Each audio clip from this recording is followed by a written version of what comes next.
Law enforcement is cracking down on our state's streets and highways, trying to keep everyone safe. Thank you for being with us. I'm Ann McGill. Live 5's Maitane Orue explains who they are targeting.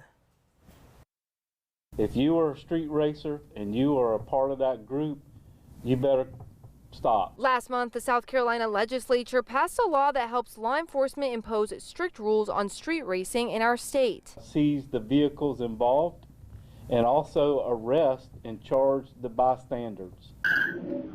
Last weekend, law enforcement from across the Lowcountry conducted a multi-jurisdictional enforcement operation targeting illegal street racing and reckless driving. Arrested 5 individuals and we've seized 5 vehicles.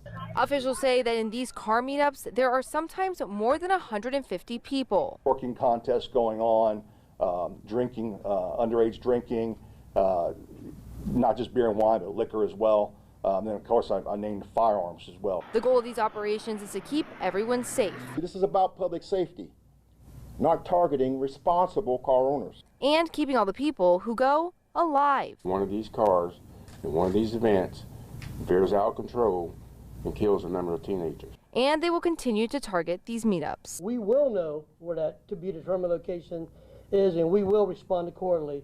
And our goal is to prevent these events that pose significant public safety hazards and issues. Officials say to parents to know where your child is to keep them protected from these illegal activities.